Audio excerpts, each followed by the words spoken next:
আসসালামু আলাইকুম। আমি Taslima, village life with Taslima channel ব্লগে আপনাদের আরও একবার স্বাগত জানিয়ে আরও একটা নতুন ভিডিও শুরু করলাম। আশা করি আমার আজকের ভিডিওটা ভালো লাগবে, তাই স্কিপ না করে পুরো ভিডিওটা সঙ্গেই থাকবেন। আর আপু ভাইয়েরা, আজকে কোনো ব্লগ ভিডিও নিয়ে আসি নেই। আজকে একটা জিনিস তোমাদেরকে আর কি দেখাবো, যা তোমরা দেখলে আর কি কষ্ট পাবে। আমার নিজেরই কষ্ট লাগতেছে, আল্লাহ কি না করতে পারে। চলো দেখতে থাকো আজকের ভিডিওটা। আর খুব ছোট্ট একটা ভিডিও শেয়ার করছি, 2 থেকে 2.5 মিনিটের ভিডিও। পুরো 3 মিনিটও না, লাইক দিয়ে ভিডিওটা দেখা শুরু করবে। আর ভিডিও শুরুতেই তোমরা আর কি ঝাড়বাতি দেখতেছো, তোমরা নিশ্চয়ই ভাববে যে এই বাড়িতে বিয়ে। হ্যাঁ আপু ভাইয়েরা, এই বাড়িতে বিয়ে। আর শুধু বিয়েই না, আজকে আবার একজনের মৃত্যু হয়েছে। আর ওই বিয়ে বাড়িতে কিন্তু একটা মেয়ের বিয়ে, আর মেয়েটার দাদা মরে গেছে।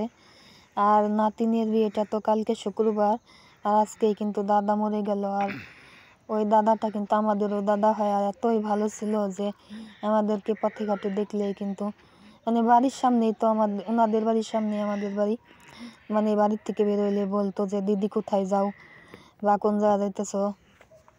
আর ওই দাদাটা এতই ভালো ছিল যে দাদাটার কথা আর কি চিরজীবনেও ভোলা যাবে না। আর এই দেখো, এখানে তো ঝাড়বাতি টানানো, আর এখানেই কিন্তু ওনার আজকে গোসল হয়েছে।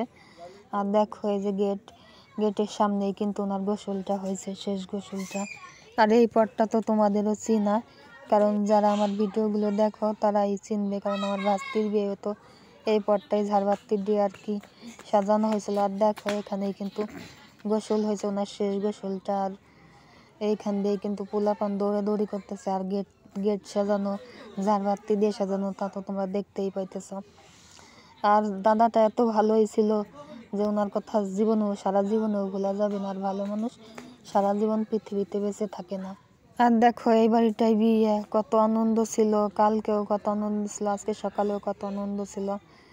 আর দেখো আজকে উনি মরে গেছে, আর বিয়ের কোনো আমেজই নাই। আজকে কিন্তু গায়ে হলুদ সন্ধ্যারও কিন্তু কোনো আমেজ নাই। আর দেখো, এটা তো সন্ধ্যার ভিডিও, সন্ধ্যাবেলায় কিন্তু গায়ে হলুদ হয়, কিন্তু ওনাদের বাড়িতে কোনো গায়ে হলুদ হইতেছে না। উনি মরে গেছে, তাই এই সব আনন্দই মাটি হয়ে গেল। আর ভিডিওটা আর বেশি বড় করব না, ফিরে আসবো নতুন কোনো ব্লগ নিয়ে।